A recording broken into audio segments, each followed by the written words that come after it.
Those days. I remember those days.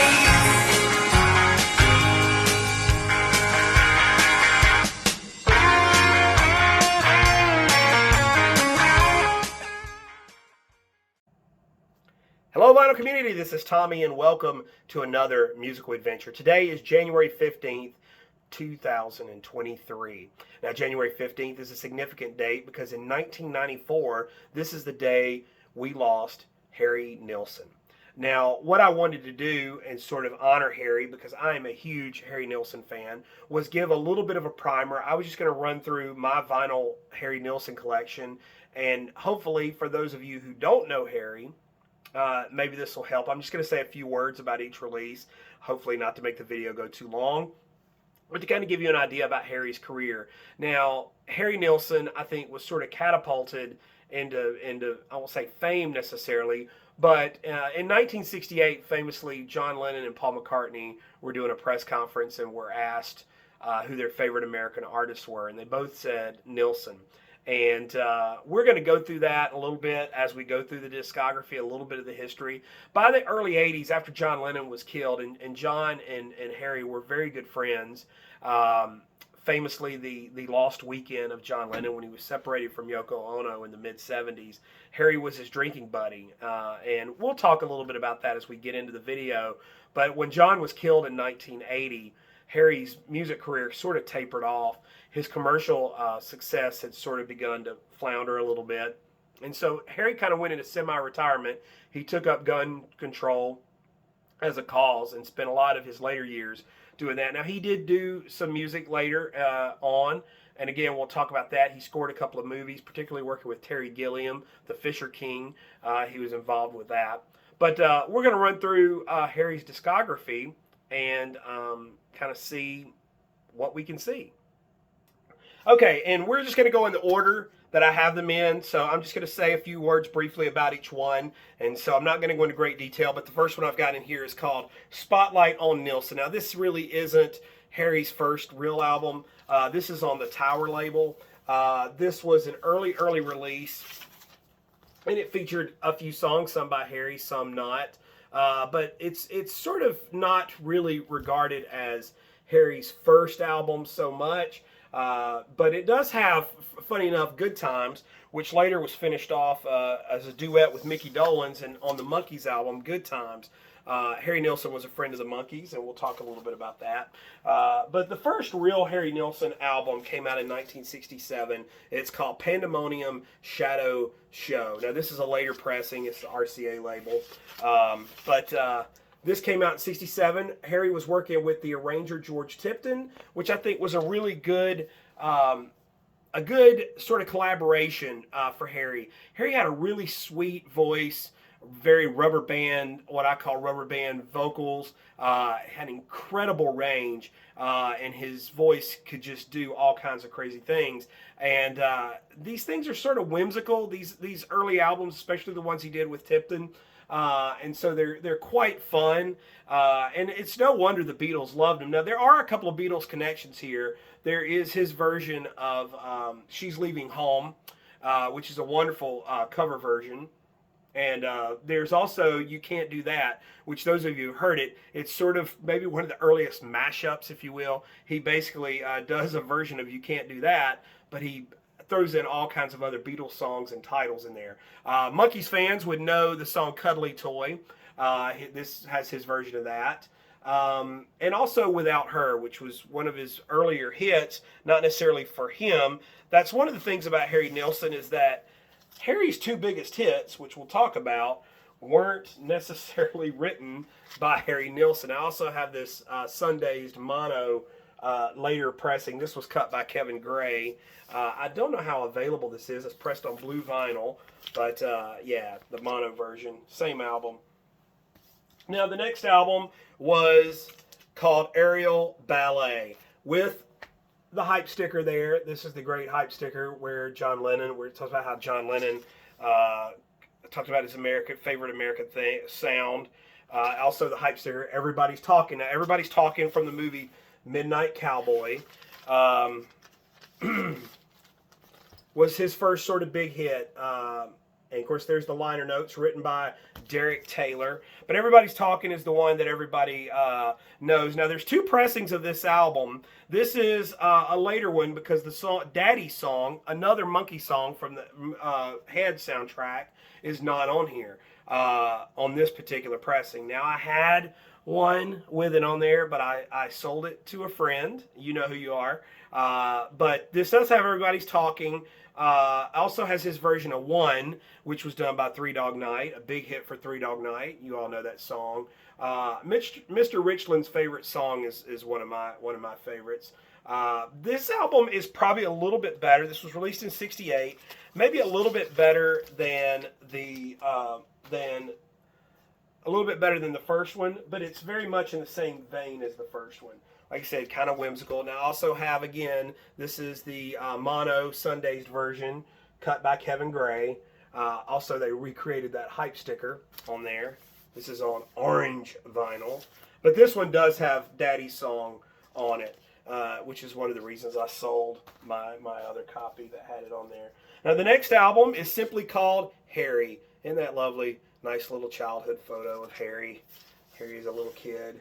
This is on the RCA label. Harry recorded for RCA. This album has a few songs you may know. The Puppy Song, Rainmaker, who Michael Nesmith did with the First National Band. That song is on here. Nobody Cares About the Railroads Anymore, which is a lot of fun. Morning Glory Story. His version of Mr. Bojangles, and which is kind of interesting. Mother Nature's Son, Beatles song from the White Album, which you know.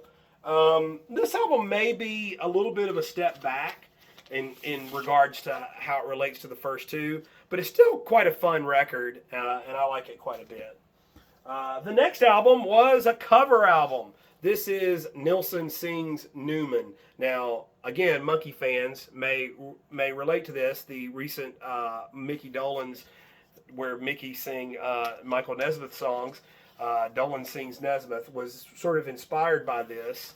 And so these are Randy Newman songs, as you probably figured out. And again, the cover and everything was emulated. So Nilsson Sings Newman, Vine Street Cowboy, Dayton, Ohio, 1903. So George Tipton again was involved. Dean Torrance did the album design. There was a connection that probably would last for quite a while. This is a promo copy, an early promo copy. But yeah, this was Nilsson Sings Newman, probably one of the early tribute albums, as it were. Nilsson was just a big fan of Randy Newman's and thought he'd do it. Now the next thing is a story, The Point.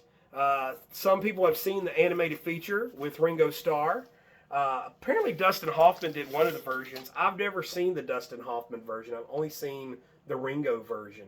But this was a song, or a collection of songs centered around a story named Oblio. Has a few wonderful little songs like Me and My Arrow, Polly High. One of the bigger songs from this, as far as Nilsson fans would be concerned, Think About Your Troubles.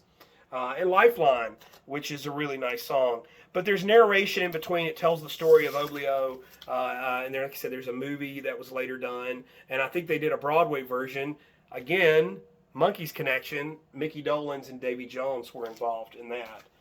Love The Point. Then, weirdly enough, this is an album that can be confusing if you're not familiar. This is Aerial Pandemonium Ballet. And yes, you're correct. There are the first two albums. What this is a remix / redo of songs from the first couple of records. And Harry decided to go in, add some vocals, remix some vocals, and it actually slowed down some vocals. Again, it's a strange thing. It's not really a highlights album of both of those. It's an album in its own right, and Harry just wanted to do it at the time, and it's confused a lot of people. Now, is it better? Some people might argue that some of these versions are better than the original versions. I don't know. They're interesting. Now we get to the one that probably most of you know. This may be Harry Nilsson's biggest hit album. This is Nilsson Schmilsson. There's Harry on the front cover wearing his bathrobe, standing in his kitchen. This is the Record Store Day release that came out a few years ago. So it is on this split vinyl, which is pretty cool. Now, the reason this is the album everyone knows is because this has probably Harry Nilsson's biggest hit song, his version of Without You, which was a Badfinger song written by Badfinger. But it also has Coconut, which was another one, Jump Into the Fire, Gotta Get Up. This is produced by Richard Perry, and it's a pop record. This was Harry Nilsson kind of leaving behind sort of this sort of whimsical, like I said, I keep using the word whimsical, but leaving behind this sort of sophisticated, sort of maybe pop music, and deciding to do more just straight ahead, just rock and roll. And it was a huge hit. It paid off. I mean, like I said, Without You, his version of Without You, is probably his most well-known and biggest hit.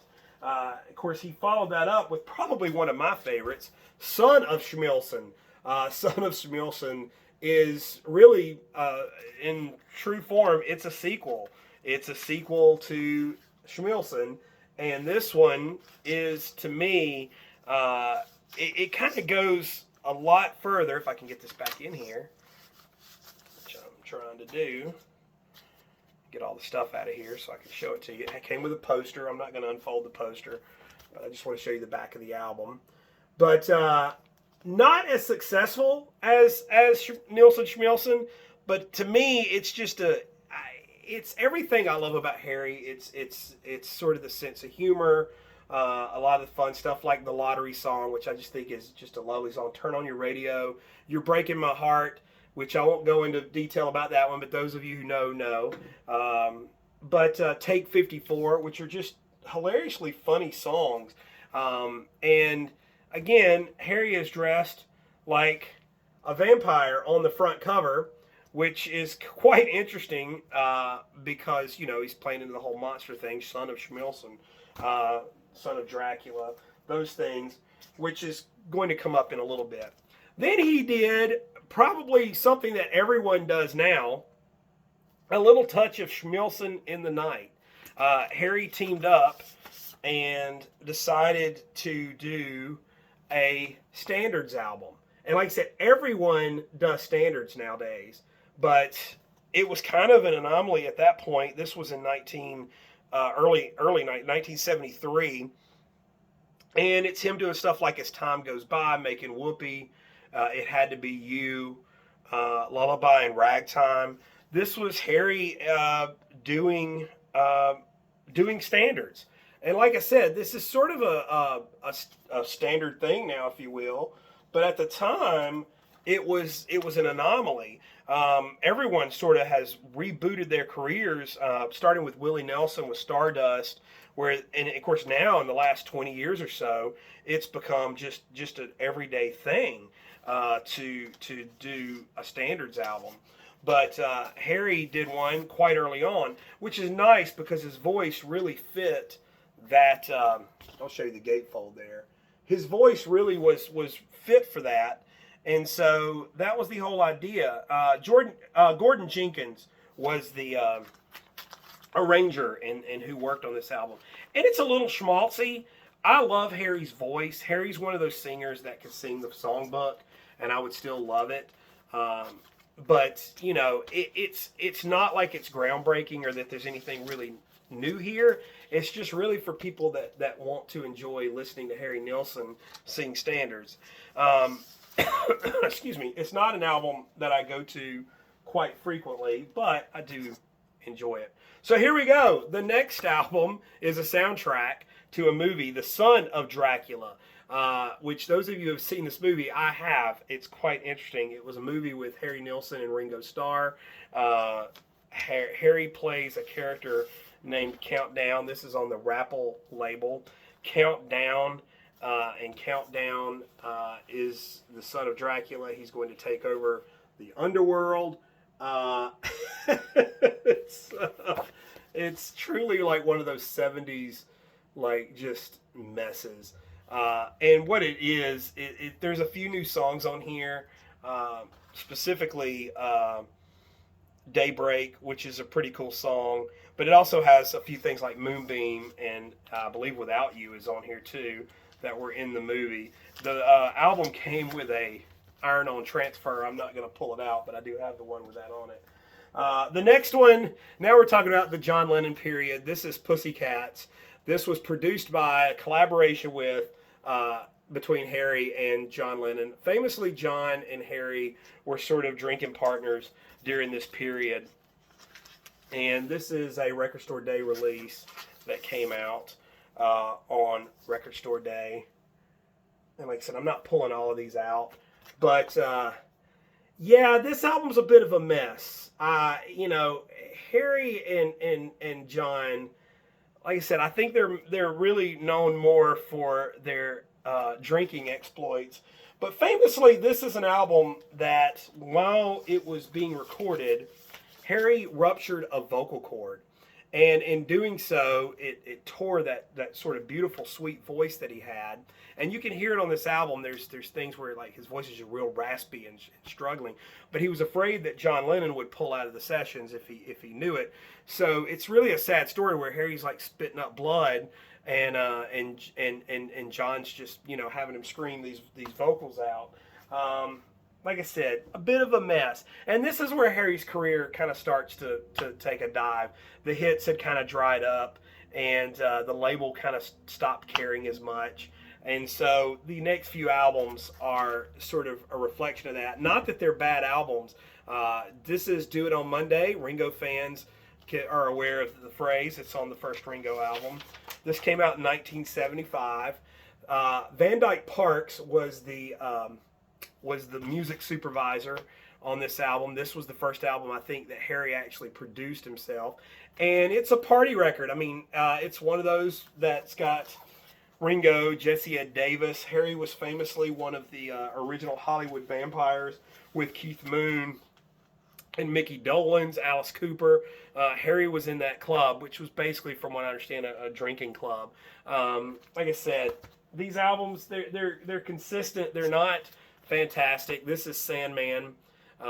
They're not like mind-blowing records, but they are fun records. I don't hate these records, but you can definitely tell that the quality had begun to drop off by this point. And the hits had definitely dried up. This has How to Write a Song on it. The sense of humor was always there. Harry never kind of lost that. And I don't think Harry was really driven as much by commercial pursuits. This is That's the Way It Is. There's Harry sitting there in his robe, reading Penthouse magazine, smoking a cigarette, drinking. But again, all these are on the RCA label. I probably didn't show you the last one, but you kind of know what it looks like. RCA labels kind of all look the same. But yeah, Harry had started to kind of bow out by this point. I think music just became less of an interest to him. And so, by the way, I want to go back real quick to backtrack. Do It On Monday.